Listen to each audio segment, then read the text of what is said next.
이번 총선의 최종 투표를 어떻게 좀 감이 오세요? 지금 뭐 아까 미니로도 이번 총 투표율 70% 넘을까요? 라고 질문이 들어오기도 했거든요. 어떻게 보세요? 박수몽 기자부터.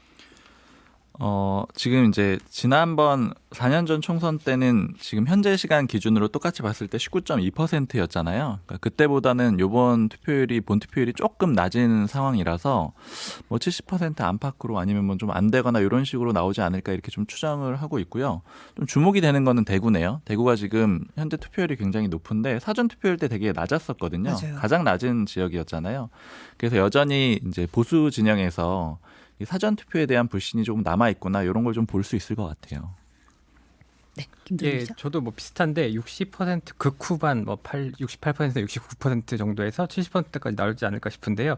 이게 총선 투표율 치고는 굉장히 높은 수치거든요. 제가 11시 거까지는 비교를 해봤는데 네. 보통 한 1% 좀 못 미치게 그 2020년 총선이랑 비교하면 낮은 것 같아요. 특히 대구 같은 경우에도 그 추세랑은 크게 차이가 없는 게 11시 기준으로 대구가 그 2020년 총선에 16.8%였는데 지금 16%거든요. 뭐 그런 점을 봐서는 뭐 그 투표율이 추이가 그대로 유지된다고 가정을 한다면 한 70% 정도까지 나올 것 같아요. 네, 그러니까 사실은 이번 사전 투표율이 굉장히 높아가지고 총선 총 투표율도 70%를 넘지 않을까라는 이제 일각의 기대가 있었는데 지금의 추세대로면은 70을 넘긴 조금 어렵지 않을까 싶기는 합니다. 물론 이제 점심 시간 이후에 또 이제 많이들 투표에 참여해 주시면은 넘을 수도 있겠지만 지금 추세가 약간 부족한 건 맞는 것 같고요. 그러면은 역시나 이제 더 이상 사전 투표율만 가지고 무조건 최종 투표율이 높다라는 단순 계산은 조금 이제 어려워졌다. 이제 이미 이 사전 투표라는 제도를 많이들 활용해 보셨고 이제 분산 효과가 좀 더 크기 때문에 그런 지점들을 좀 짚어봐야 될 것 같고요. 그리고 지금 뭐 한동훈 비대위원장도 방금 오늘 이제 SNS 통해 가지고 이제 투표 독려에 나섰는데 혹시나 이 투표율이 약간 지금 기대보다 못 미치는 게 특정 진영의 결집도가 떨어지기 때문에 이런 지금 추세가 나오는 게 아닌가라는 우려가 또 각 진영에서 있을 것 같아요. 물론 이거는 이제 뚜껑을 열어봐야만 사후에 알 수 있는 부분이지만 이런 내용들까지 조금 고려를 해서 관찰하면 더 재밌지 않을까 합니다. 좀 제도 자체에 대한 고민도 좀 정치권에서 하는 것 같더라고요. 이게 사전 투표가 이렇게 이제 만약에 늘어나고 이번에 최종 투표율이 별로 높지 않다라고 네. 하면은 그냥 사전 투표 제도가 안착돼 가는 그런 과정이 되는 거잖아요. 이게 해보면은 굉장히 편하기 때문에 사전 투표 쪽으로 유권자들이 많이 몰리는 그런 그림이 되는 투표일이 건데. 그냥 3일이 된 거다 이렇게 생각하시는 맞아요. 분들도 그렇게 있으시고. 되면은 이제 또 이게 좀 제도적으로 장비를 할 그런 필요도 있을 수가 있거든요. 왜냐하면 본투표라는 상징성이 점점 약해지게 되니까 뭐 그런 부분에 대한 논의도 좀 필요할 것 같습니다. 역풍이다님이 과구신 기자 이른 아침부터 열일하시네요라고 아침 MBC에서 네. 지방령이 되고 있다는 소문이 들리던데 네. 파이팅입니다. 네, 감사합니다. 네. 지금 보니까 이번 총선에서 수검표가 새로 도입이 됐어요. 선관위가 아무래도 이전 총선보다는 최종 개표 마감이 한 2시간 정도 더 걸릴 거다 예상을 하고 있더라고요. 그래서 좀 자고 일어나서 봐야 되나? 뭐 이런 고민하시는 분들도 좀 계시는 것 같고. 자고 일어나서 보기도 약간 애매하더라고요, 시간이. 저도 어제 선관위 쪽에 물어봤는데 한 1시 반에서 새벽 1시 반에서 2시 정도로 예측을 하고 있는 상태고 이게 이제 정당 기자들한테는 퇴근 시간하고 연결이 돼 있잖아요. 아, 그럼요. 그리고 퇴근 시간하고도 연결이 돼 있는 데다가 사실은 요새는 이제 그런 개념을 많이 안 쓰지만 신문사들은 또 판 마감하는 데 또 중요하거든요. 그래서 시간 체크를 해봐야 되는데 지난 총선 때 생각이 나더라고요. 지난 총선 때도 사실은 오래 걸린다 그랬어요. 왜냐하면 코로나 때문에 이제 그렇죠. 그 검표원들이 마스크도 쓰고 뭐 장갑도 끼고 비닐 장갑 끼고 하다 보니까 시간이 많이 걸렸거든요. 그리고 투표 시간도 사실 더 늦게 끝났잖아요. 맞아요. 물론 이제 총선 때는 그때는 안 했었어요. 아, 그쵸. 그때는 안 총선 때는 하고 이제 뭐 아니고. 대선이랑 지선 때 하긴 했었는데 어쨌든 이번에는 수검표가 도입이 되면서 더 많이 이제 시간이 걸리게 됐고요. 그래서 이제 또 아까 사전 투표 때 했던 얘기가 좀 반복이 될 수 있을 것 같아요. 그러니까 본 투표에 또 이제 본 투표만 하는 게 아니고 사전 투표에 대해서도 다 수검표를 하긴 하는 건데 이 보수 지지층의 그런 이제 부정선거에 대한 의심 이런 것들이 이번에 반영이 돼가지고 이번에 하게 된 거잖아요. 그리고 이제 결과적으로 제가 좀 찾아보니까 법원에서 실제로 이 여러 가지 소송들이 있었는데 이 부정선거를 인용하는 사례는 없거든요. 네. 그러니까 법원에서 인정된 부정선거 사례는 없다라는 건데 이제 그럼에도 불구하고 선관위가 좀 선제적으로 이런 조치를 했다라는 점도 좀 주목이 됩니다. 그러니까 뭐 비례대표 그 결과까지 보게 되려면 정말로 이제 밤을 새워야 되는 상황이 되기 때문에요. 뭐 저도 오늘 밤을 새울 예정으로 왔습니다만 기본적으로 이걸 지켜보시는 시민분들께서도 내일 상당히 좀 피곤한 얼굴로 출근을 할 수밖에 없을 것이다라는 생각은 좀 들기는 하고요. 휴가 냈다는 분도 있었어요.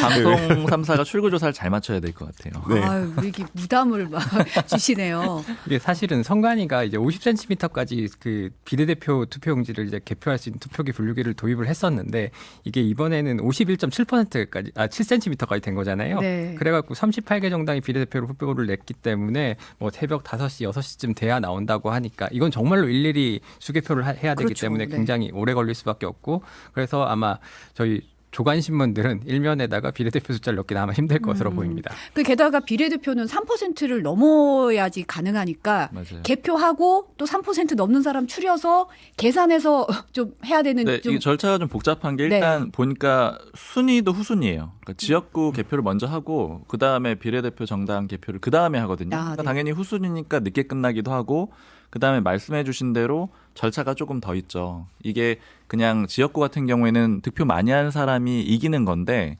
비례대표는 이제 퍼센트로 배분을 해줘야 되잖아요. 이걸 하기 위해서 선관위가 다시 한번 그 개표된 결과를 가지고 회의를 해야 되거든요. 근데 개표 결과가 내일 아침에 나온다 그래요. 그러니까 요거 그때는 뭐 당연히 윤곽은 나올 테지만 이걸 가지고 선관위가 다시 한번 회의하고 최종 결정하는 과정이 있어가지고 내일 오후에 나올 수도 있다 이렇게 좀 선관위 쪽에서 예측하고 있습니다.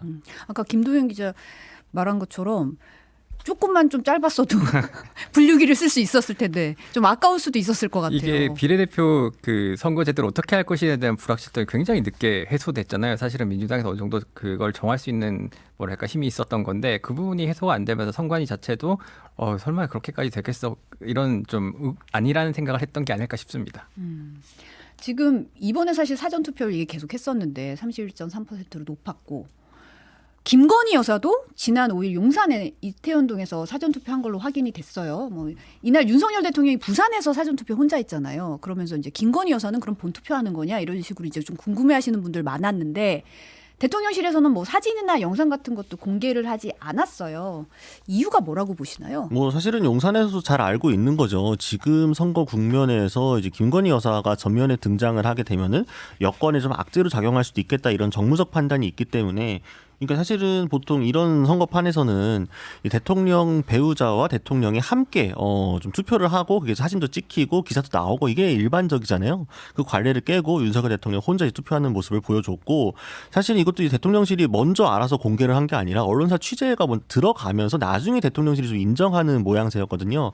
그 말은 뭐냐면 만약에 언론사들의 취재가 들어가지 않았다면 오늘 아마 그 투표소에 많은 카메라들이 가갖고 오늘 김건희 여사 몇 시쯤 투표를 하실까 이거에 궁금해가지고 아마 기다리고 있었을 겁니다. 그러니까 그 정도로 사실은 관심사였던 부분인데 대통령실에서도 이런저런 정무적 판단 끝에 이렇게 한 게 아닐까 하고 네, 뭐 사실은 모르겠습니다. 이렇게 사진에 나온다고 해서 엄청난 능력이 있을 것 같지는 않은데 많이 좀 조심스러워하는 모습인 거는 분명히 보입니다. 사실 이제 지난 김건희 여사와 이제 윤석열 대통령이 따로 사전 투표를 한 적이 있는데요. 그게 이제 대선 때죠. 이제 후보자 시절에 그때도 그 윤석열 대통령은 투표를 죄송합니다. 김건희 여사 같은 경우는 서초동 자택에서 혼자 사전 투표를 했었거든요. 이걸 보면은 불리한 이슈, 뭔가 크게 도움이 되지 않겠다라고 생각했을 때는 모습을 안 드러낸 전례가 분명히 있거든요. 이번에도 같은 맥락이 아닐까 생각되고요. 그 여권에선 그래가지고 그 투표에 가장 영향을 최소화할 수 있는 방안이 결과적으로는 본투표 날 가장 늦은 시간에 투표를 하지 않겠느냐라는 해석도 나왔었는데 결과적으로는 혼자 언론에 알리지 않고 가게 된 모양이 돼가지고 어떻게 보면 좀 몰래 했다라는 좀 그런 모습까지 좀 보인 걸로 보여요. 예. 제가 요거 이제 고민했던 거를 국민의힘이나 여권 쪽에 그 관계자들한테 예전에 들었었는데 이런 고민을 하더라고요. 같이 하게 되면 일단은 주목받는 게 이제 고민이 되는 거고요. 이건 뭐 다 말씀을 해주셨으니까 기본적으로 가지고 있는 고민인 거죠. 김건희 여사가 전면에 부각되지 않았으면 좋겠다라는 생각이 있는데 대통령 부부가 같이 하면 주목이 되니까 이게 1차적으로 고민인데 그럼 만약에 따로 본투표에 한다 이렇게 되면은 무조건 이제 그 찍힐 수밖에 없다라는 거예요. 그러니까 본투표에 하게 되면은 사전투표에 안 했다라고 함께 확인이 되면은 본투표 때는 이제 언론사들이 다 대기를 하고 확인을 하려고 할 테니까 이건 또 부각이 될 수밖에 없다. 그래서 사전투표를 하긴 해야 되겠다. 근데 또 같이 하는 건 또 부담이다. 그래서 따로 해야 된다. 근데 따로 하는데 아무 명분 없이 따로 하게 되면은 그것도 또 기사가 나올 것 같다. 막 이런저런 여러 고민들이 있었거든요.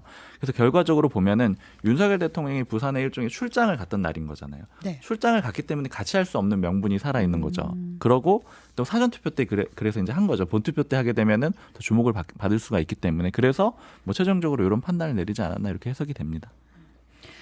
세 분 모두 이제 뭐 지난 정치부에 계시니까 뭐 총선, 뭐 지선 여러 선거들 취재를 했을 텐데 김도영 기자는 이번 총선에 좀 특징이 있다면 선거전이 지금까지 지금까지 이런 선거는 없었다 뭐 이런 점이 있다면 어떤 게 있을까요? 그 정치권에서 그래도 기본적으로 지켜왔던 뭐 기본이라고 해야 될까요? 뭐 규칙이라고 해야 될까요? 암묵적인 룰 같은 게 관례 있었던데 뭐 이렇게 볼 수 있을까요? 그런 게 좀 사라졌다는 느낌을 받았는데 특히 유세 동선에서 좀 그런 걸 느꼈거든요. 유세 동선에서 네, 제가 말진을 했었을 때 이제 2016년 총선이었는데 그때랑 비교하면 지금 국민의힘 경우에 호남을 약간 배제한 느낌이 많이 들어요. 왜냐하면은 한동훈 위원장이 뭐 호남에서 반드시 당선되고 싶다고도 얘기를 했고 호남 전 지역구에 후보자를 냈잖아요. 그럼에도 불구하고 공식 선거 운동이 시작되고 나서 호남을 단 한 번도 방문을 안 했습니다. 뭐 그런 주로 이제 충청이나 수도권 PK 이제 접전지라고 불리는 곳들만 돌았는데 그래도 총선이라고 하면 전국 선거잖아요. 그럼 당대표급 인사가 전국을 한 번쯤 순회하는 게 원래 정치 정권의 어떤 기본적인 뭐 관례 같은 거였는데 그런 게 없었다는 점에서 상당히 이례적이었고 갔던데 또 갔는데 안 간 곳이 있더라. 그쵸. 뭐 이런 건가요? 예를 들면은 호남을 아예 가지 않았던 거죠. 아, 네. 예, 주로 이제 수도권을 자주 많이 방문을 했었고 그다음에 20대 총선 같은 경우를 보면은 김무상 새누리당 대표가 당시 전북 전주에서 전북에서 몽땅 그 민주당을 국회의원으로 만들어 놓고 배신감을 안 느끼느냐 배알도 없느냐 뭐 이 정도로 도발적인 발언까지 했었거든요. 뭐 그리고 그때 전남에서는 이정현 전북의 정운천 의원이 당선되기도 했었고 홍준표 대구시장 같은 경우 2017년 대선 때 나는 표 안 나는 데는 안 간다라고 되게 도발적인 발언을 했음에도 불구하고 호남을 방문하긴 했었어요. 근데 이번에는 그런 점들이 안 보여갖고 상당히 아쉽다라는 생각이 많이 들었습니다. 곽우신 기자는 어때요? 사실 매번 선거 때마다 이번 선거가 최악이다 하니 그 최악이 항상 갱신되는 것 때문에 좀 슬프기는 한데요. 이번 선거야말로 정말로 정책이 실종된 선거였다라는 생각이 듭니다. 그러니까 정책 이슈가 거의 보이지 않았고 사실은 저도 이제 개인 기자로서는 어떤 여야에서 좀 주요하게 보통 큰 선거에서는 이 시그니처라고 할 수 있는 정책들을 하나씩 내세우잖아요. 그럼 그 정책을 좀 팩트 체크도 해봐야겠다라고 싶었는데 그 할 만한 정책 자체가 나오지 않았다. 산발적으로 던져지는 정책이 없었던 건 아니지만 지금의 선거판에 사실 별다른 영향이 없었다라는 거죠. 사람들의 유권자들의 관심도 그런 디테일한 정책과 이런 차이점보다는 큰 구도에서 정권 심판이냐 아니면 정권 안정이냐 심판을 한다고 하면 그게 윤석열 정권을 심판할 거냐 아니면 2조 심판으로 갈 거냐 이런 식의 이제 좀 거시적인 관점에서만 선거가 굴러가다 보니까 그 판국에서 과연 좀 더 민생을 챙겨야 되고 이제 디테일한 측면들에서 양당이 모두 조금 부족했다. 거대 양당들이 그게 좀 많이 기자로서는 아쉬웠던 대목이라고 할 수 있을 것 같습니다. 저는 공천이 일단 가장 좀 독특했어요. 제가 2016년 총선부터 쭉 봤었었는데 네. 그때부터 쭉 취재를 해왔었는데 국민의힘 공천 같은 경우에는 현역 의원을 거의 배제하지 않는 뭐 안정에 초점을 맞춘 자본관리, 갈등관리에 초점을 맞춘 그런 공천이었잖아요. 근데 그때 공천하는 당시의 얘기들을 들어보면은 정말로 뭐 불만이 없었습니다. 내부적으로 뭐 극찬하는 사람들도 굉장히 많았고. 극찬까지. 네, 왜냐하면 기존에 보면은 공천을 할 때 이거는 일종의 뭐 관례랄까요? 아니면 공식 같았던 게 현역을 반드시 교체를 해야 된다. 물갈이를 몇 % 이상 해내야 된다. 이게 국민들의 뜻이다. 이게 일반적인 평가였거든요. 근데 이번에 국민의힘 공천은 전혀 그런 방향으로 하지 않았고 그리고 실제로 갈등도 별로 일어나지 않는 점. 그리고 그 시기로 되돌아가 보면은 국민의힘 지지율이 또 괜찮았거든요. 그 민주당의 그 공천 갈등이 좀 부각이 되면서요. 그래서 요 한 번도 없었던 이런 식의 공천이 실제 어떤 결과를 낼 것이냐. 물론 이제 다른 변수들이 좀 많긴 하죠. 뭐 정권 심판론이라던가 아니면 이제 여당 입장에서는 대통령실 발 여러 가지 악재들이 요인이 될 수는 있는데 여하튼 요 공천이 실제 어떤 영향을 좀 결과를 가져올 것이냐. 이것도 좀 주목이 되고요. 그다음에 또 하나 좀 흥미로웠던 거는 선거운동 과정에 보면 이거 제목을 뭐 원톱 대 뭐 멀티톱 이렇게 붙일까요? 그러니까 국민의힘 같은 경우에는 한동훈 위원장 혼자서 전면에 뛰는 그림 굉장히 좀 독특했던 것 같아요. 반면에 민주당도 좀 독특했던 거는 이제 멀티톱 여러 톱이 뛰긴 했는데 이재명 대표가 주목을 가장 많이 받긴 했는데 그 와중에 보면 또 문재인 전 대통령이 등판했잖아요. 전직 대통령이 이렇게 전면에 서가지고 나서서 공식적으로 선거운동을 한 적이 없었거든요. 또 이런 것들도 좀 특이했던 이전 총선하고는 달랐던 그림입니다. 지금 차차님이 이런 거 보는 사람은 투표했을 거 아닙니까? 주변에 투표 독려 좀 해주세요라고 댓글을 올려주셨어요. 지금 현재 투표율이 18.5%고요. 대구가 20.4%로 가장 높고 광주가 15.7%입니다. 아, 지금 보면 판세가 어떻게 될지가 가장 궁금해요. 사실은 뭐 어떤 전망들이 좀 나오고 있는지 뭐 지금 뭐 어디는 뭐 이렇게 내기글을 했다더라 뭐 이런 얘기도 좀 들리고 뭐 얼마를 걸었다더라 뭐 이렇게 모아서 회식을 한다더라 이런 얘기 좀 들리는데 어떻게 돼가고 있어요? 이게 이제 판세를 분석을 하는 게 총선이 좀 사실은 어려워요. 어려워서 이제 나름대로 정치부에 오래 출입한 기자들도 그러니까 데이터는 좀 나름대로 확보를 하죠. 뭐 양당의 연구원들에서 내놓은 수치 같은 것들도 뭐 공표는 안 되지만 기자들은 좀 접근해서 알아보려고 노력을 하고 이런 수치들을 가지고 보는데 그러나 그 수치를 가지고 이게 그대로 나올 건지 안 될 건지 최종적으로는 본인이 보정을 해야 되거든요. 네.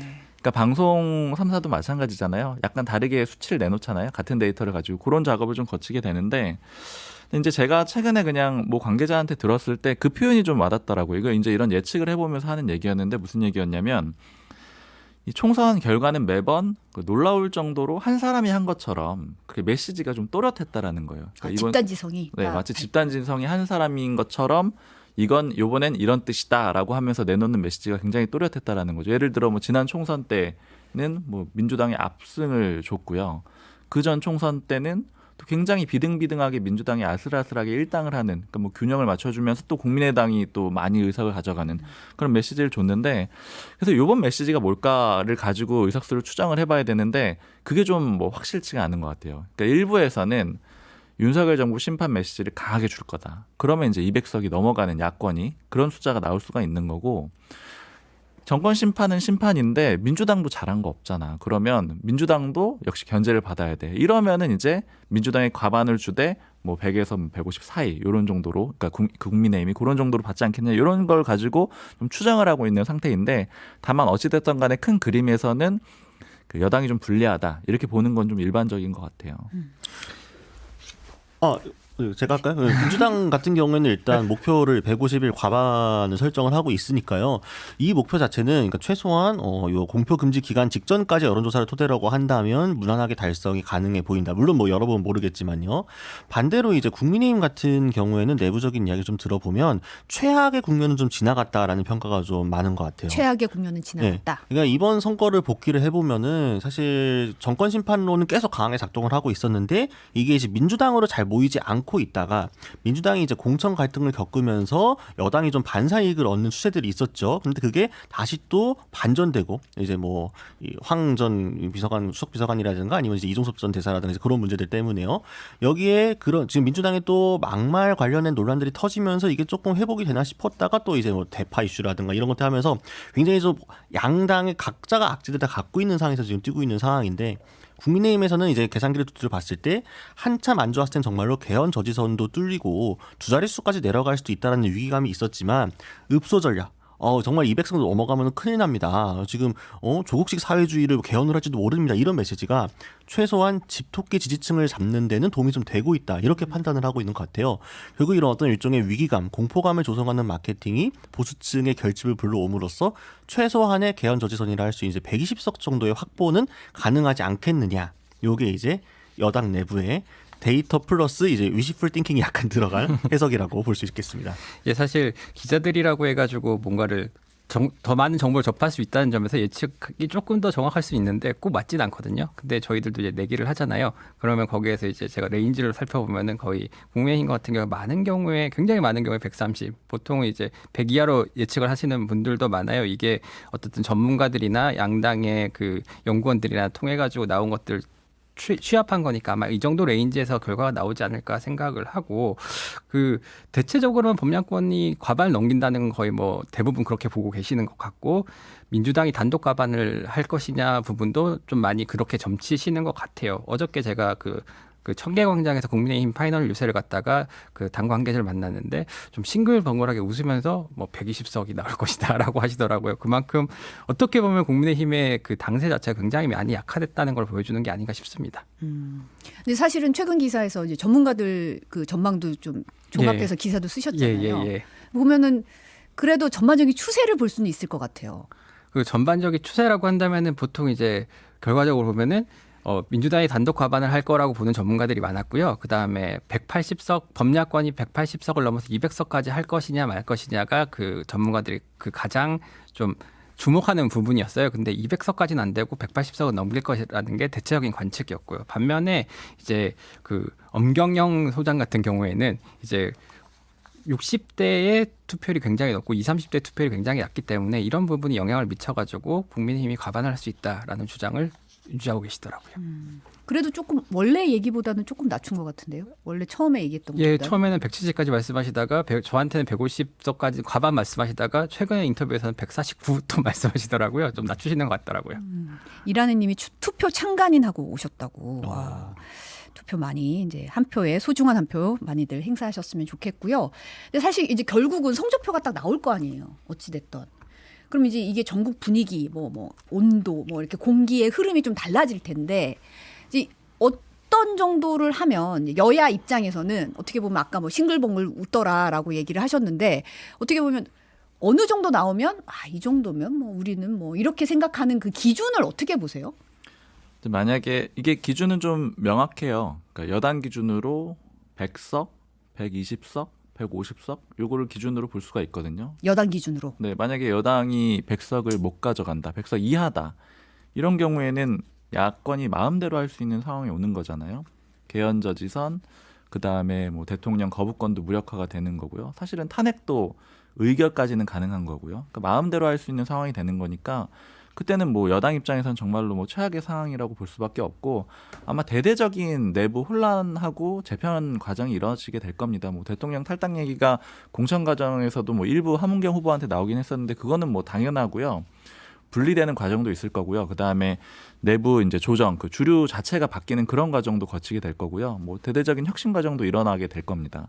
근데 만약에 100에서 120석 사이 정도다. 뭐 이 경우 혹은 또 120에서 150 사이다. 이런 정도라고 하면은 기존의 국회 상황하고는 크게 다른 건 없어요. 기존에도 여당이 우위여서 뭐 예를 들어서 법안을 통과시키고 그다음에 이제 패스트트랙 지정까지 할 수 있었는데 그게 180석 기준이거든요. 야당 기준으로요.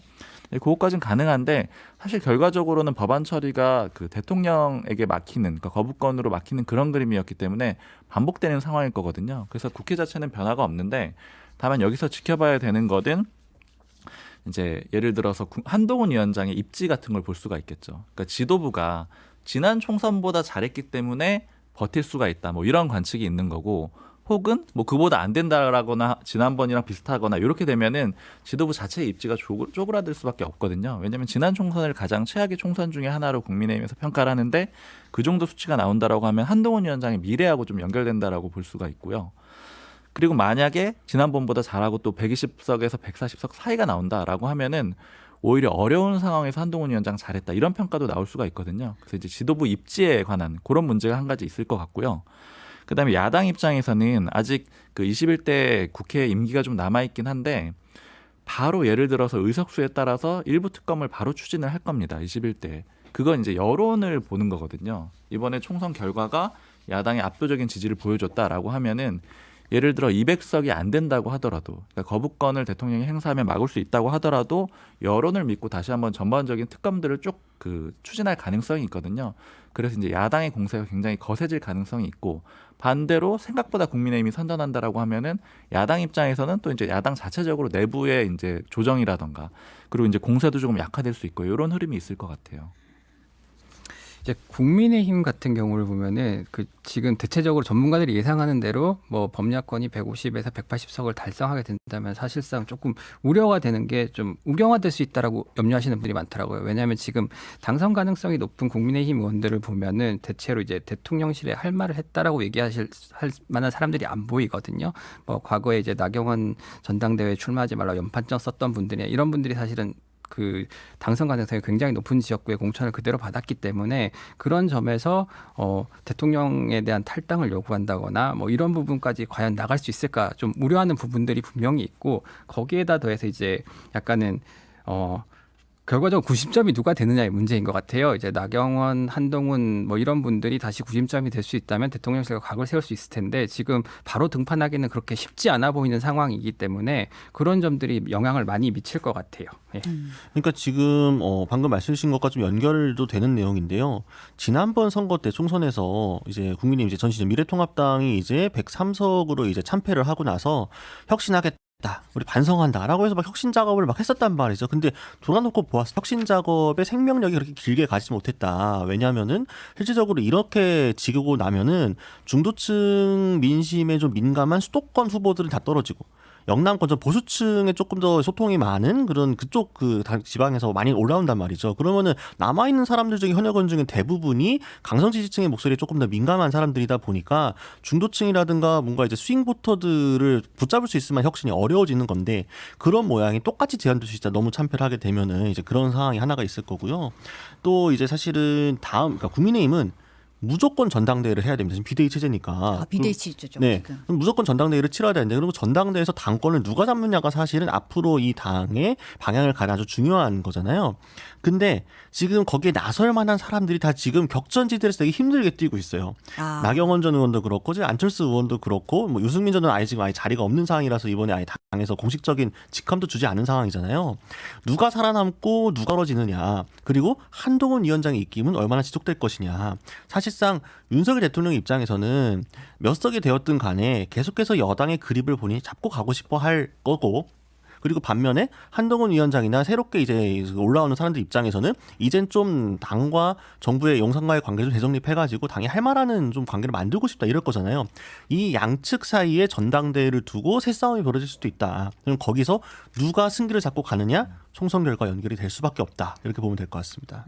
또 그 얘기하시니까 개혁신당하고도 연결해 볼 수가 있을 것 같아요. 개혁신당. 네, 이준석 개혁신당 대표가 예를 들어 화성을 지역에서 당선이 되고 그래서 이제 자신의 좀 영향력을 확인을 한 상황에서 국민의힘이 굉장히 안 좋아졌다. 총선 결과가 좋지 않았다. 이렇게 되면은 뭐 이준석 대표가 맞았네. 이런 여론이 일부 나올 수도 있지 않을까. 뭐 이런 생각도 들고 그다음에 유승민 전 의원도 굉장히 어쨌든 공식 직함은 없이 적극적으로 뛰었잖아요. 네. 그러니까 아까 말씀드린 당내 주류 변화의 과정이 어느 정도 의석수가 나오느냐에 따라 달라질 걸로 좀 보입니다. 그 박근혜 전 대통령이 탄핵하기 직전을 생각해 보면 그때 또 20대 총선에서 새누리당이 뭐 다들 이길 거라고 예상하고 있다가 졌잖아요. 그 이후에 전당대 뭐 비대위 체제를 두 번을 거치고 전당대회가 열렸는데 그때 전당대회에서는 이제 친박이었던 이정현 대표가 당선이 됐단 말이에요. 뭐 그리고 나서 더 굉장히 좀 우경화가 많이 되는 모습을 보였는데 그 부분이 이제 그 이후로 계속 그 자유한국당의 침체기를 거치게 된 거잖아요. 그런 점을 좀 반추해 본다면은 오히려 그 선거 패배가 국민의힘이 더 우경화되는 걸 부추길 수 있지 않을까 그런 우려를 많이 하더라고요. 근데 민주당은 어때요? 이게 어떻게 보면 이 의석수의 구체적인 이제 수치에 따라서 할 수 있는 뭔가 이 범위가 달라지잖아요. 사실 뭐 어떻게 보세요? 가장 좀 뭐 핵심적인 거 예를 들어서 범야권이 200석이 넘었다라고 했을 때 실제 윤석열 대통령 탄핵을 추진할 것인가 여기에 대해서는 저도 한번 물어본 적이 있는데 직접 추진할 생각은 전혀 없다라고 하더라고요. 물론 이제 조국 혁신당이 굉장히 적극적으로 나설 가능성은 있겠죠. 근데 그 주체가 민주당이 되지는 않을 걸로 보이고요. 민주당에서 하려고 하는 거는 딱 특검까지예요. 그럼 특검을 도입을 하게 되면은 거기에서 이제 어떤 결과들이 나와서 그 결과에 따라서 자연스럽게 어떤 뭐 다른 결론이 도출되는 것은 괜찮지만 민주당이 나서서 탄핵을 추진하거나 이러진 않을 거다. 이게 좀 일반적인 평가고요. 그다음에 내부적으로 봤을 때는 사실은 이번 총선을 거치고 나서 이재명 대표 측이나 당 주류 쪽에서 생각을 하는 거는 이제 더 이상 어떤 뭐 추가적으로 전당대회를 한다고 하더라도 당 주류가 다시 친문이 된다거나 아니면 비명이 된다거나 이럴 가능성은 없다라고 보고 있어요. 그러니까 이번에 경선 과정들 보면 굉장히 메시지가 또렷하잖아요. 친명계는 대부분 다 경선에서 이겼거든요. 즉 이제 당원들의 물론 이제 다 비슷한 당원들이라고 생각을 해요. 근데 그 당원들의 구성자가 이제는 친명계 쪽으로 다 바뀌었다라고 생각을 하기 때문에 당 내부에서는 크게 견제 세력이 없다. 그리고 안정적으로 갈 것이다. 게다가 이제 결과까지 좋다라고 하면은 더욱더 안정적으로 갈 텐데요. 근데 다만 이제 뭐 일부에서 하는 얘기긴 한데 조국 대표가 의외의 경쟁자다. 이런 조국 얘기들을 대표가? 합니다. 네, 왜냐하면 모 관계자가 이런 표현 하더라고요. 야당 대표의 핵심은 얼마나 잘 싸울 수 있느냐, 정부와 얼마나 잘 싸울 수 있고 선명하냐인데 조국 대표가 그거 좀 보여줬다라는 거예요. 근데 다만 이제 조국 대표 역시 뭐 이재명 대표도 있긴 하지만 좀 재판을 받고 있는 상태잖아요. 그래서 기본적으로 그런 한계점이 있기 때문에 그래서 이제 아주 강력한 견제 상대는 안 될 거다 이런 반론도 있긴 한데 일단은 지금은 당 내부에서는 큰 견제 세력은 없거든요. 이재명 대표 중심 체제라고 보면은요. 그래서 거의 유일한 대안이 이제 조국 대표가 될 수는 있다. 특히 호남 쪽 의원들 얘기 많이 들어보면은 그쪽의 당 지지율은 조국 혁신당이 더 많이 나온다라고 하는 지역들도 있거든요. 그러니까 이런 것들로도 그런 내용을 좀 추정을 해볼 수가 있을 것 같아요.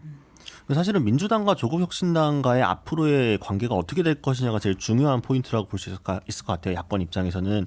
왜냐하면은 그러니까 기본적으로 그냥 뭐 민주당이 지금 예상대로 뭐 151에서 한 180 사이의 의석을 얻게 된다고 하면은 방금 뭐 다른 분들이 잘 말씀해 주신 것처럼 지금 상황에서 크게 변하는 건 없거든요. 다만 지금처럼 뭔가 이제 입법을 하고 뭐 대통령이 뭔가를 하려 해서 이제 제동을 걸 수 있고 또 대통령실 쪽에서는 거부권을 행사하고 이런 충돌 양상으로 이제 서로가 서로를 견제해서 맞물리는 걸로 갈 텐데 만약에 이제 범야권을 모두 통틀어 가지고 조국혁신당이 선전을 해가지고 이 대통령 거부권을 무력화할 수 있는 단계까지 오게 된다면 그렇게 된다면은 이제 두 당 간의 이제 관계가 굉장히 중요해지는데 그럼 조국혁신당이 앞으로 이 국회에서 뭔가를 많이 해보려면은 원내 교섭단체를 만들 수 있어야 되는 거잖아요. 근데 조국혁신당의 지금 입장에서는 아무리 잘 나온다고 하더라도 단독으로 교섭단체를 만들 수는 없는 상황입니다. 그리고 이제 민주당이 교섭단체의 허들을 스무석에서 조금 낮춰주지 않을까라는 기대가 없지는 않은데 당내 일각에서 그런 요구가 있기도 하고요.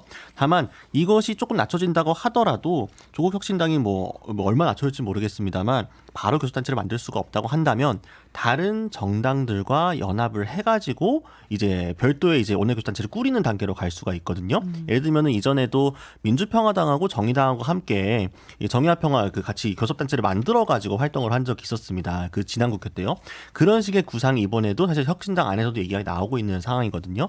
그렇게 된다면 민주당 입장에서 국민의힘만 상대하는 게 아니라 또 다른 파트너가 옆에 끼고 같이 이야기를 하는데 때로는 협력 관계겠지만 항상 관계가 좋을 수는 없거든요. 몇몇 가지 입법 같은 경우에는요. 그럼 그럴 때 과연 어떻게 서로가 상대하고 서로가 서로를 견인할 것인지 이런 부분들이 다음 국회에서 굉장히 중요한 관전 포인트가 될 것이다. 이렇게 보면 될 것 같습니다.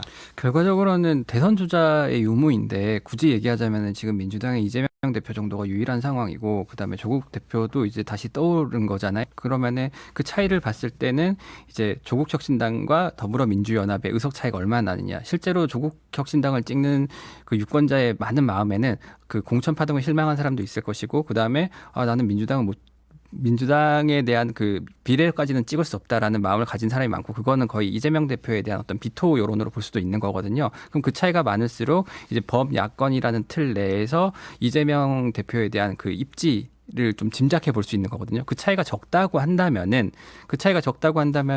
뭐 이재명 대표가 되게 굳건하게 갈 수 있겠지만 만약에 그 차이가 만약 크다 그러면 조국 대표한테 힘이 실릴 수밖에 없는데 다만 조국 대표 같은 경우는 여전히 사법 리스크가 이제 코앞에 닥친 상황이기 때문에 그 부분에서 대권을 굉장히 위협할 그 정도는 아닌 것 같아요. 그렇게 보신다. 이제 뭐 보면은 이번 총선 결과에 따라서 뭐 이거 2027년 대선도 가늠해 볼 수 있을 거다. 아무래도 차기 대권 잠룡들과의 운명과도 직결되는 총선이잖아요. 그렇게 보면 이제 뭐 아까도 잠깐 얘기가 나왔지만 네. 제일 먼저 이제 한동훈 국민의힘 비대위원장 뭐 이런 얘기 있었어요. 뭐 선거 끝나고 제가 유학 갈 것이라는 마타도어를 하는 사람들이 있는데 저도 나이가 50이 넘었다. 어디 가서 공부할 나이보다는 그간 준비한 것을 가지고 시민을 위해 봉사할 때다라고 선을 그었던데 어떻게 보세요? 어떤 행보를 보일까요? 이게 이제 스스로 결정하는 측면이 있고 그다음에 정치는 국민이 결정해주는 측면도 또 있거든요. 국민이 결정해준 측면. 네. 그러니까 요 국민이 결정해주는 측면이라는 건 이번 총선 결과가 될 거고요. 지금 당내에서 얘기를 종합적으로 좀 들어보면은 뭐 이걸 딱 정확하게 콕 집을 수는 없지만 지난번 총선보다만 나오면 그러면 한동훈 위원장이랑 카드를 여권에서 포기하기는 좀 어렵다. 이런 지난번 총선보다 정도 나오면 보다 좀 더 나온다면. 네. 근데 만약에 지난번 총선과 같거나 그보다 적다라고 하면은 아무래도 좀 그 카드로 사용하기가 좀 약해지지 않겠느냐. 왜냐하면 이제 이 영향력 자체가 좀 낮다라는 게 확인이 됐기 때문에 그렇게 본다라는 거고요. 그래서 뭐 대충 얘기하는 게 110에서 120석 정도만 나와주면은 그러면 이제 한동훈 위원장 카드는 여전히 살아있는 카드로 이제 활용이 가능한 거고요. 그리고 한동훈 위원장이 아까 이제 그런 얘기를 했던 거는, 그러니까 아까 말씀해 주셨던 뭐 유학 뭐 갈 거라고 하는 사람들이 있는데 안 간다 이런 얘기를 했던 거는, 이제 제가 그 얘기를 들었을 때 이제 당 사람들이랑 하면서 들었던 생각은, 이게 이제 몇 번 저희가 바사삭 시간에 짚어드렸지만 커플링 디커플링 전략이 있었던 거잖아요.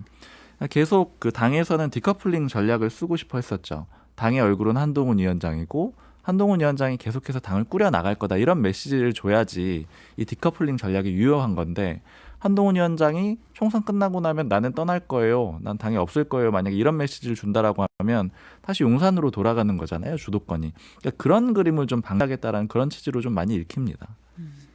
한동훈 비대위원장 같은 경우에는요, 이번에 이제 비대위원장으로 올 때부터 그랬지만 충분히 준비가 되고 시간적 여유를 갖고 올라온 게 아니거든요. 그러니까 한동훈 비대위원장은 여권에서 입장에서 보았을 때 차기 대권 주자로서 상당히 좀 소중한 자원이자 카드인데, 당 상황이 워낙 안 좋다 보니까 이제 김기현 대표 체제를 끝까지 가면 정말로 우리 망하겠다 싶어가지고 급하게 교체를 한 거죠. 그러니까 야구로 치면은 몸이 덜 풀렸는데 급하게 지금 불펜으로 끌려 나온 투수거든요. 검증이 좀 덜 된 상태에서. 그래서 처음에는 좀 잘 던지나 싶었는데 계속 이제 투구수가 많아지니까 뭐 실투도 나오고 뭐 블론도 있고 하는 상황인 건데, 지금 한동훈 위원장이 말씀해 주신 것처럼 총선 결과에 따라서 달라질 수밖에 없는 상황이지만, 기본적으로 한동훈 위원장 본인은 이대로 강판되고 싶지는 않다의 정서가 좀 큰 것 같아 보입니다. 어쨌든 본인 입장에서 오히려 좀 억울한 측면이 있거든요. 난 더 던질 수 있다. 그러니까 오히려 지금 자기는 그 여권을 위해서 지금 어려운 상황에서도 올라와가지고 지금 구원투수로 지금 힘들게 던지고 있는데, 중앙에서도 용산이 너무 안 도와준다라는 이야기가 최소한 한동훈 비대위원장 인근의 기류에 분명히 느껴지거든요. 반대로 용산에서는 한동훈 비대위원장이 너무 자기 정치를 한다라는 식으로 약간 불만 섞인 목소리가 내부에서 있는 상황이고. 자기 정치를 한다. 네, 그렇죠. 그러니까 한동훈 비대위원장이 본인이 살려고, 본인이 좀 빛나려고 지금 저렇게 정치하는 거다, 이런 이야기가 뭐 윤한대전이라고 몇 번 계속 이렇게 이야기가 나왔었다 사그라들다 이런 과정들이 있었잖아요. 결과적으로 지금 앞으로 용산과 여의도가 굉장히 좀 화학적 물리적으로 결합해서 큰 케미스트리를 보여주기 좀 어려운 상황이다. 그럼 이런 상황에서 한동훈 비대위원장이 이제 결단을 해야 되는데, 최소한 본인이 면을 설려면은 방금 박 기자님이 잘 얘기해 주신 것처럼 지난번보다는 잘 나와야, 그래서 당이 진짜 어려운 상황에서 내가 그나마 진짜 힘들게 해가지고 이 선까지 지켜냈어, 이제 나한테 좀 더 많은 주도권을 주고 하면 당 한번 살려볼게, 이런 분위기가 만들어지는 거고, 이번 총선에 올라온 사람들도 어차피 다음 선거는 윤 대통령이 개입해갖고 뭔가 할 수 있는 선거가 아닌 거잖아요. 그러면은 한동훈 위원장 쪽으로 이제 뭉치게 될 것이고, 그게 아니라고 한다면 한동훈 비대위원장이 아무리 억울하다고 해도 책임론을 피할 수가 없습니다. 그러면은 본인이 원하지 않아도 강제로 강판되는 상황이 올 수도 있다. 올 수 있겠죠. 이제 그러면 한동훈 위원장이 무엇을 할 수 있을까를 생각해 봐야 되는데, 총선이 끝나면은 비대위원장에 대해서 무조건 내려와야 되는 거거든요. 그러면 이제 선거 결과에 따라서 만약에 말씀하신 것처럼 의미가 분명히 있다면은 전당대회에 나올 수도 있는 것이고, 그렇지 않다면은 이제 자명을 해야 되는데, 사실 한동훈 위원장이 총선에 불출마했기 때문에 되게 총선이 혼란스러운 전국에서 할 수 있는 뭔가 어떤 역할을 하기 위해서는 전당대회에 나오는 수밖에 없어요. 그러면 이제 시기적으로 한번 따져보면은 보통 전당대회를 준비하는데 한 2달 정도 걸린다고 하거든요. 근데 이번에는 뭐 그 국회가 개원을 하게 되면 원구성이다 뭐다 굉장히 시끄러울 테고, 그러면은 뭐 바로 전당대회를 한다고 해도 한 8월이나 9월 정도는 돼야 치를 수 있을 것 같은데, 뭐 그렇다고 한다면은 거기에 만약에 출마를 했다. 그런다면은 뭐 이번 총선 결과 그리고 한동훈 위원장에 대해서 거기에 대해서 평가하느냐에 따라서 당선이 될 수도 있고 안 될 수도 있겠죠. 그 이후에 분명히 이번 총선 한동훈 위원장의 선거운동에 드러난 거는 정치를 계속하고 싶다라는 의지는 분명히 보였던 것이고, 본인의 의지는 강력하게 드러냈다. 그리고 그 결과 종착점은 뭐 대선이라고 보는 사람들이 많잖아요. 뭐 그런 차원에서 바라볼 때는 전당대회 나와야 되는데, 하나 걸리는 게 국민의힘 같은 경우에는 이제 대통령 경선 출마하려면 당권 대권 분리가 있어가지고 1년 6개월 전에 사퇴를 해야 돼요. 그럼 만약에 2024년 9월에 전당대회 나서 그 당대표가 됐다라고 한다면은 2026년 9월 정도까지는 해야 되는 거잖아요. 근데 그 전에 사퇴해야 되는 상황이 발생하는 거거든요. 뭐 이런 것들도 상당히 문제가 될 수 있을 것 같아요. 아까 그 원톱으로 치르는 게 좀 특이하다라고 말씀드렸잖아요. 네. 근데 국민의힘 내부에서 한 위원장에 대해서 좀 비판적으로 보는 사람은, 이 원톱으로 총선을 지휘하는 것도 사실 이제 대권 행보라고 보는 그런 시각이 있었거든요. 왜냐하면 이제 제가 듣기로는 예를 들어서 뭐 유승민 전 의원도 쓰는 게 어떻겠느냐 이런 의견을 지도부에 전달한 사람도 있다 그래요. 그러니까 이제 여러 사람의 그 선대위원장을 좀 쓰자. 물론 뭐 안철수, 나경원 위원장 쓰긴 했었는데 다 이제 지역구를 두고 있어서 만만치 않은 상황이었잖아요. 그래서 이제 이런 것들은 결국에는 그 초기에는 충분히 총선이 어느 정도 해볼 만하다라는 분위기가 있으니까 원톱으로 나서가지고 자신의 그 정치적 영향력을 더 키우려고 하는 거 아니냐 이런 좀 의심도 일부 있었고요.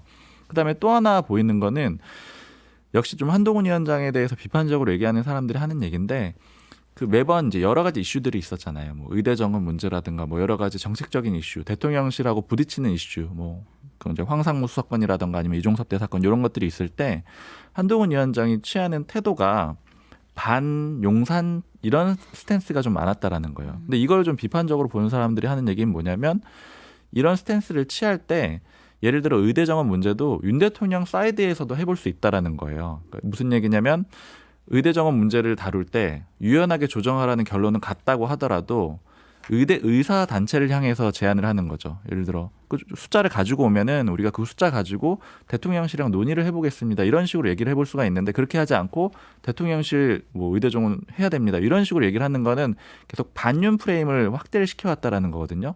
그러니까 이런 것도 결국에는 이제 아까 말씀해주신 뭐 일종의 이제 자기 정치 그런 식으로 보는 일부 비판적인 시각이 있고요.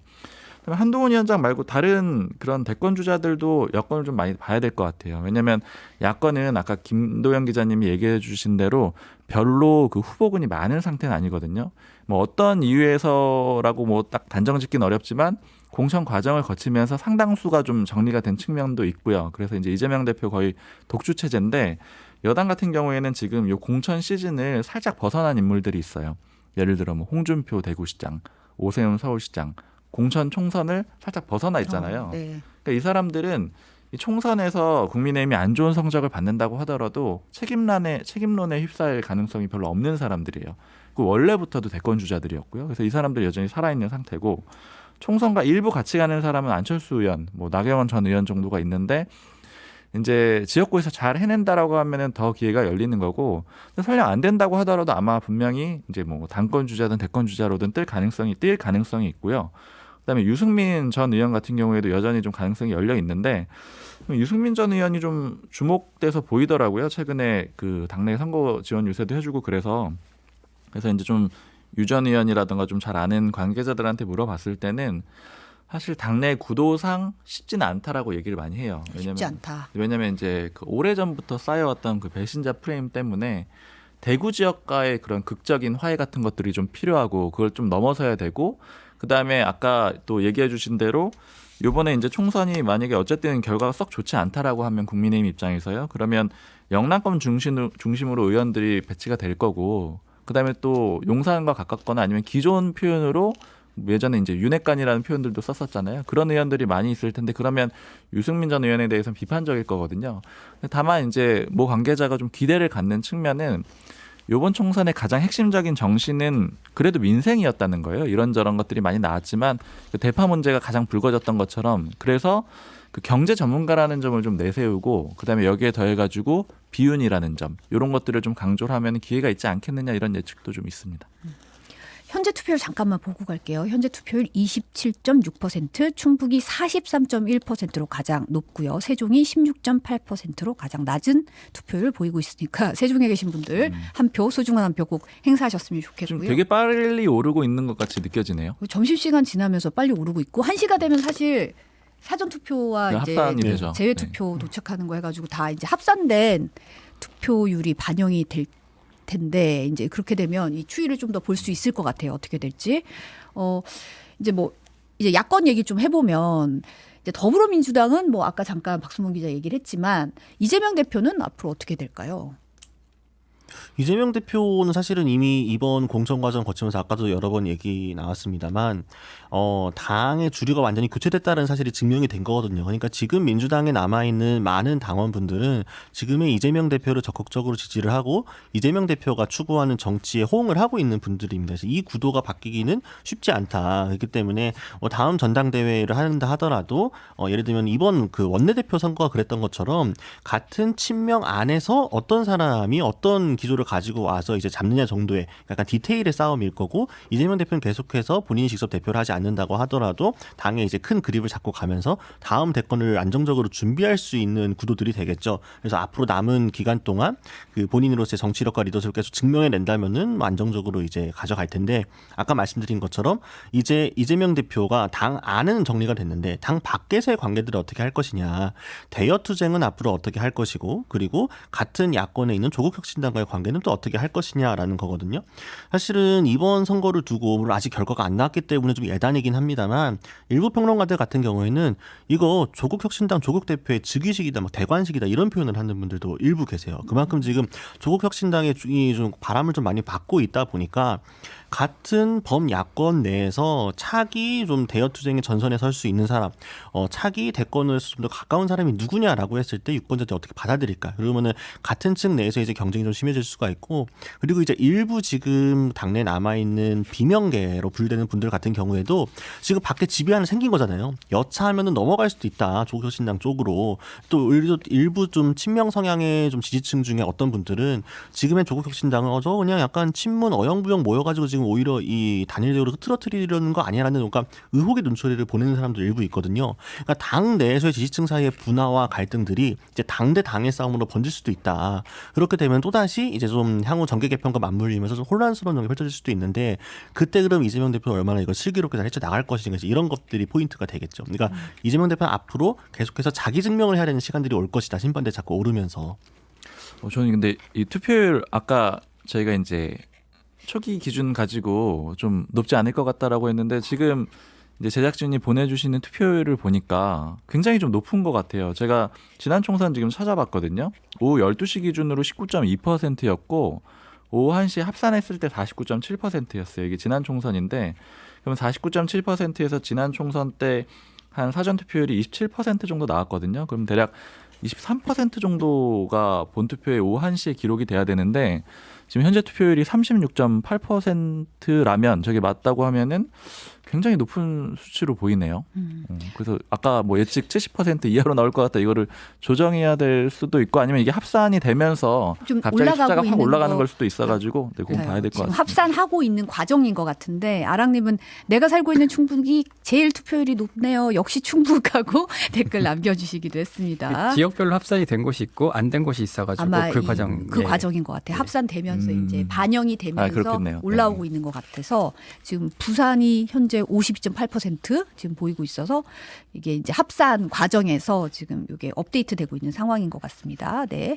그 이재명 대표 같은 경우에는 이제 선택의 기로에 놓일 것 같아요. 이제 말씀하신 것처럼 당내에 뭐 자신의 어떤 대권 가설을 위협할 수 있는 그런 어떤 견제 세력들은 어느 정도 정리가 된 상태거든요. 그렇기 때문에 이제는 대선을 바라보는 상황에서는 그럼 중도층을 다시 어떻게 가져올 것이냐, 그러면 그 선명한 개혁 정책을 통해서 중도층을 그렇게 포섭을 할 것이냐, 아니면 약간은 좀 이제 보수층까지 끌어안을 수 있는 그런 자신의 모습을 보여줄 것이냐, 이 두 가지 경로가 있는데 왜냐하면은 근데 이게 약간은 모순적인 상황에 놓이게 되는 게 조국 혁신당이라는 정당이 만약에 국회에서 원내 교섭단체까지 만약에 뭐 구성을 하게 된다면은 뭐 다른 제세력까지 합쳐서 어쨌든 정의당이 해왔던 그런 역할을 굉장히 대체하게 될 가능성이 크거든요. 그러면 오히려 개혁 진보라는 상징성 자체를 조국 대표에게 뺏길 수도 있는 그런 상황인 거잖아요. 다만 계속해서 말씀드리지만은 조국 대표 같은 경우에는 사법 리스크가 분명히 상존하고 다음 대선에 나오지 못할 가능성도 상당히 높기 때문에 그런 부분들이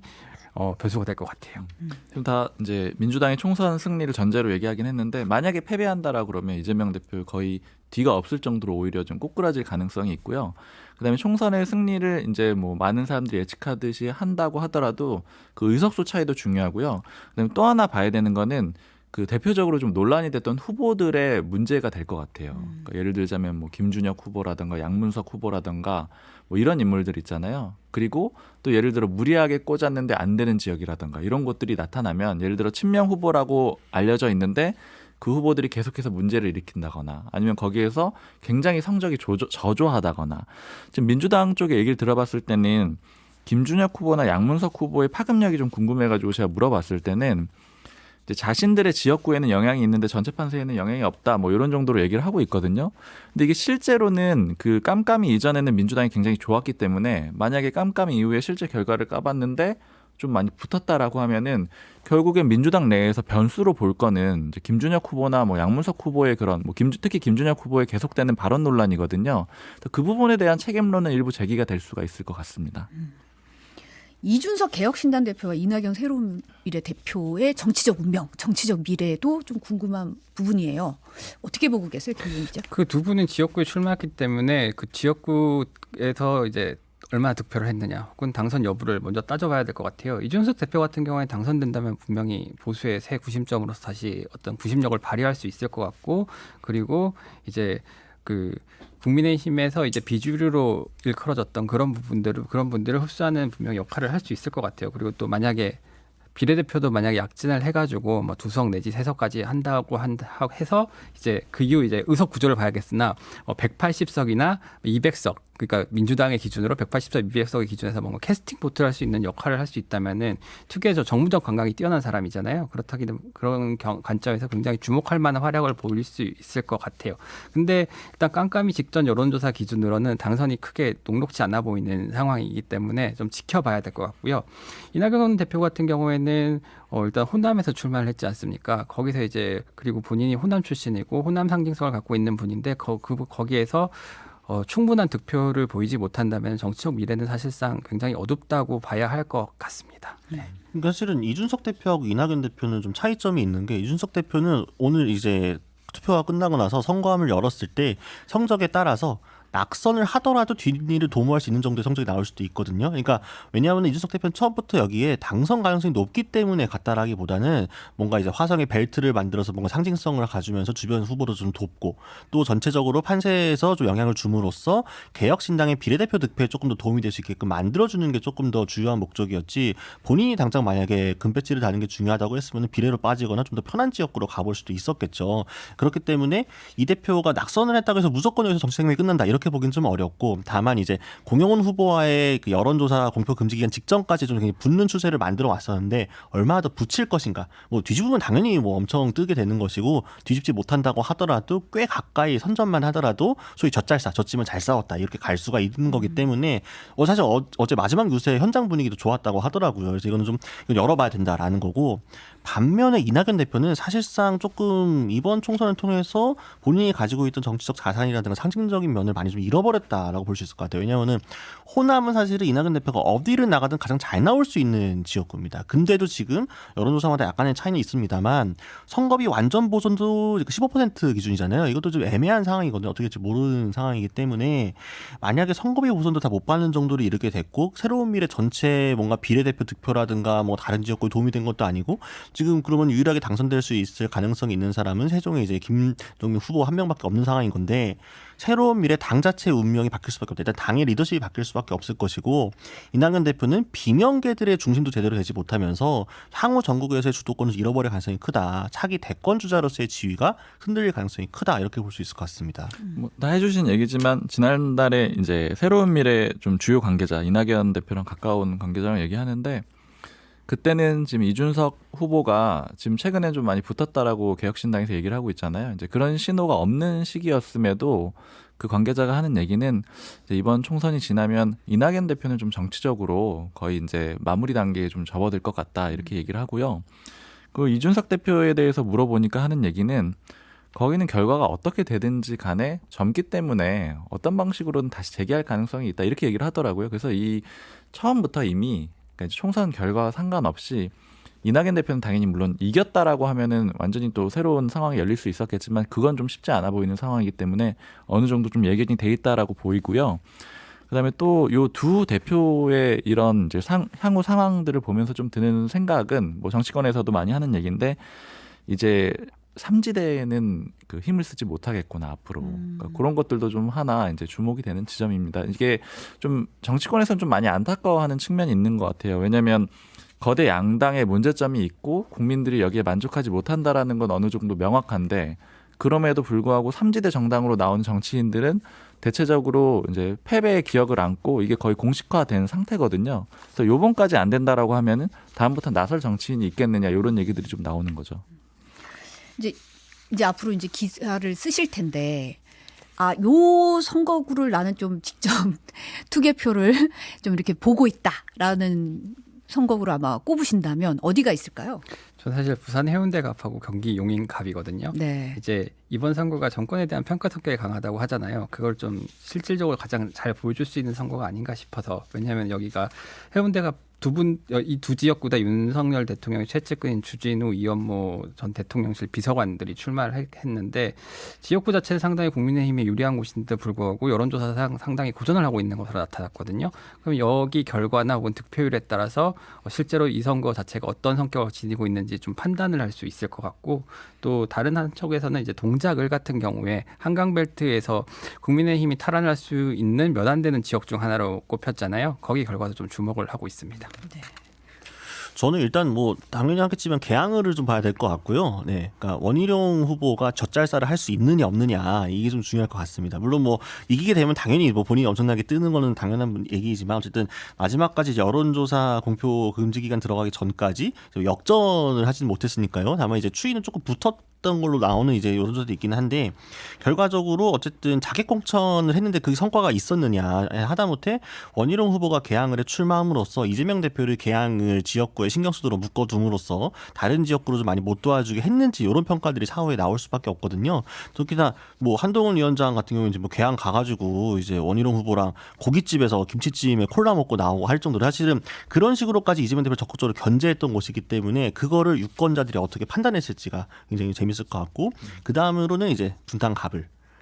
분당갑을. 사실은 여기는 이 정당 지지도만 보게 되면은 국민의힘이 훨씬 앞서는 곳들이에요. 근데 원래 국민의힘이 무난하게 가져갔어야 되는 곳인데 굉장히 다 붙어 있단 말이죠. 그래서 민주당이 이렇게 역전도 할 수 있는 상황이기 때문에 국민의 입장에서 이걸 못 지킨다라고 하게 되면은 아까 말씀드린 차기 전당대회에도 물론 영향을 미칠 것이고 수도권 전체 판세에도 큰 영향을 미칠 수밖에 없을 것이고 향후 전국에도 연관이 되어 있다. 여기가 아마 마지막까지 보는 재미가 있지 않을까 싶긴 합니다.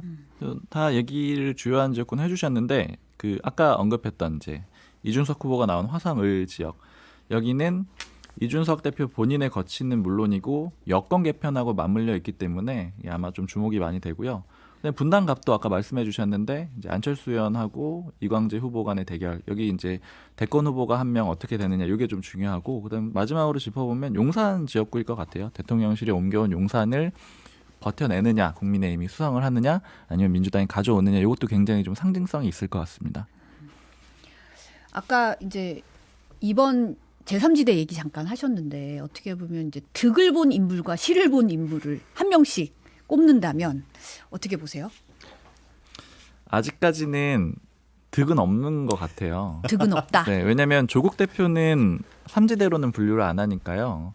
조국 대표는 이번 총선의 가장 큰 수혜자이긴 한데 뭐 삼지대라고 볼 수는 없기 때문에 그렇고 그냥 아까 말씀드린 대로 만약에 이준석 대표가 이긴다, 지역구에서 승리를 한다라고 하면 그때는 또 반전시켜가지고 득을 본 인물로 유일하게 그렇게 좀 득세를 할 수 있지 않을까 이렇게 보고 그다음에 그냥 이 와중에 김종민 의원은 득을 보긴 했습니다. 뭐 아니 지금 아직 본 건 아니고 네, 가능성이 볼 가능성이 높다. 뭐 구도가 좀 좋은 상태니까 득을 좀 보긴 했습니다. 시작부터. 저도 약간 같은 맥락에서 득을 본 인물은 천하람 위원장. 천하람 네, 위원장. 왜냐하면 국민의힘이 있었으면 아마 순천에서 당선되기가 힘든 선거였을 텐데 어쨌든 비례대표 상당히 입장이 유력해진 상황이고 또 국회에 들어와서 보여줄 수 있는 개인기도 상당한 부분이라서 만약에 들어오게 된다면은 득을 보게 됐다고 볼 수 있을 것 같고요. 실을 본 분은 아마도 이낙연 대표가 아닌가 싶습니다. 타이밍적으로 좀 여러 가지 미스를 했고 만약에 민주당 공천 갈등이 표면할 때까지 당에 있었으면은 거기서 분명히 구심점을 할 수 있었을 거라고 보는 분들도 많거든요. 뭐 그런 차원에서 많이 실을 본 게 아닌가라는 생각이 듭니다. 그러면은 개혁신당이 비례 두석이 가능하다고 보시는 거예요, 지금? 보통 3.3%를 조금 넘으면은 그 4%가 안 돼도 되는 경우들이 있더라고요. 왜냐하면은 그 그 이제 말씀드린 3%가 안 된 정당들의 득표율은 다 제외하고 또 모으기 때문에 뭐 그런 측면이 있는 거죠. 예. 뭐 득을 보는 인물은 다 잘 공통적으로 얘기해 주신 것 같고요. 그러니까 이준석 대표가 이제 투표함을 열었을 때 젖잘싸를 하면은 득을 볼 것이고, 근데 너무 대패를 하게 되면 실도 크겠죠. 이제 그거는 좀 달려 있는 것 같고, 뭐 실을 본 인물들도 많이들 뭐 이낙연 대표 얘기는 아까 한참 했으니까요. 근데 저는 개인적으로 이번 선거에서 가장 피해 본 사람은 따로 있다. 김준우 녹색정의당 공동 상임대표다. 김준우 대표는 사실은 정치인도 아니었고 네. 배진교 의원 전화 받고 나서 비대위원장으로 등판했다가 지금 선거 마지막까지 끌고 와야 되는 굉장히 당이 어려운 상황임에도 불구하고 정치권 밖에 있던 사람이 뭐 본인이 득 보거나 뭔가 이득 보고 뭐 뭔가 하려고 온 것도 아니었잖아요. 그런 상황에서 당도 지금 너무 어렵기 때문에 그냥 자연인으로서 이게 MBC 라디오에 출연도 하고 이렇게 민변 활동도 하고 했으면은 그냥 안정되게 사실 수 있는 분이 한폭판에 폭풍을 끌려 들어가고 너무 고생 많이 하고 계신다. 그래서 가장 시를 많이 본 사람 저는 김준우 대표 뽑고 싶습니다. 네, 지금 1시 투표율 잠깐 보면요. 현재 투표율이 53.1%, 전남이 59.6%, 충남이 47.5%로 이제 가장 최저 투표율을 보이고 있습니다. 참고로 지난 21대 총선, 4년 전 총선 1시 투표율을 보면 49.7%였어요. 지금 추이로 보면 좀 빠르게 올라가고 있는 게 좀 보이지 지금 않을까요? 사전 투표율이 한 5%포인트 정도 차이가 났잖아요. 네네. 그래서 지금 본 투표율이 높다고 보기에는 좀 어려울 것 같네요. 현재 수치만 현재 봐서는요. 수치만 봐서는, 네. 이게 딱 한시 기준인들도 근데 좀 아직 명확하지는 않을 것 같아서 네, 계속 이제 뭐 비슷할 수도 업데이트가 있을 계속 것 같고요. 10분 단위로 네. 되고 있는 것 같아요. 지금 실시간으로 들어오고 있어서 지금 현재 투표율은 53.1%입니다. 지금 투표소는 6시까지 열려 있으니까 소중한 한 표, 여러분의 소중한 한 표 꼭 신분증 챙겨가시고 네, 한 표 행사해 줬으면 좋겠고요. 어떻게 보면 이번 선거 기간이 참 뭐 여러 말도 많이 나오고 뭐 에피소드들도 많았는데 이제 어쨌든 총선은 그때 곽우신 기자는 빨리 끝났으면 좋겠다라고 소회를 밝히긴 했는데 총선 기간 중에 좀 가장 주목돼 기억에 남는 장면이 있다면 하나 꼽아주신다면 곽 기자부터. 뭐 주요한 포인트들은 이제 아마 두 분께서 잘 정리를 해주실 것 같아가지고 좀 약간 마이너? 아니 그러니까 아무튼 제가 개인적으로 재밌게 봤던 부분은 유튜브니까 타사 언급 좀 해도 되죠. 한동훈 비대위원장이 특정 그 언론사 기자한테 되게 자꾸 불쾌감을 표시를 하더라고요. CBS 기자한테 CBS 왜 그런 질문하냐, 민주당에 그런 질문하냐 이런 식으로 대놓고 이제 언론사 기자를 이렇게 거명을 하면서 이렇게 이야기를 하는 장면들이 두어 번 연출이 됐는데 사실 이제 그런 게 되게 한동훈 비대위원장이 되게 큰 정치인이 되게 한계가 뚜렷하구나라는 것들을 기자들이 많이 느끼는 장면이었거든요. 기자들이 현장에서 불편한 질문 당연히 할 수 있고 그것도 얼마나 잘 대처하느냐가 중요한 건데 기자들이 불편한 질문을 하기 위해서 그 자리에 있는 거기도 하죠. 사실 그렇죠. 어떤 근데 면에서는 이제 대신 물어보는 거니까. 지지자들 입장에서는 기자들 왜 저런 질문해라고 하지만은 그 사람이 좀 불편해할 수 있는 질문들을 하는 게 기자의 역할인 건데 그런 질문을 한다고 해서 그에 대한 답변을 제대로 하지 않고 왜 그런 질문 민주당에서 해야지 왜 우리 안 하지 않느냐 왜 자기한테만 하는 식으로 대응하는 거는 뭐랄까요 한동훈 비대위원장이 이제 검사 출신으로서 이 서초동에 이제 법조 출입 기자들 상대하던 식으로 자꾸 여의도 기자들을 좀 생각한 게 아닌가. 그래서 어느 순간부터 이제 백브리핑도 잘 안 하고 처음에는 막 계속 매일매일 하는 거를 또 이제 윤 대통령과 약간 차별화 포인트 중 하나로 잡았는데 그 부분도 사실 막판에 좀 많이 무너졌거든요. 그런 걸 보면서 참 정치인들 왜 이렇게 언론하고 이런 관계를 자꾸 맺으려고 할까 좀 안타까웠습니다. 제 기억에는 공식 선거 운동위원회는 질문을 한 번도 안 받은 걸로 기억하고 있거든요. 뭐 그렇습니다. 백브리핑 안 하더라고요. 저 같은 경우에는 역시 뭐 조국 혁신당을 뽑고 싶어요. 이제 연동형 비례대표제 유지로 확정이 되면서 조국 대표가 이제 조국 혁신당을 창당했는데 이거에 더불어 아마 윤석열 정부 심판이라는 그 프레임으로 강하게 전환이 되지 않나라는 생각이 들고 그리고 또 가장 이번 선거의 성격을 가장 잘 보여주는 게 아닌가 결과에 따라서는 뭐 그렇게 보고 있습니다. 저는. 네.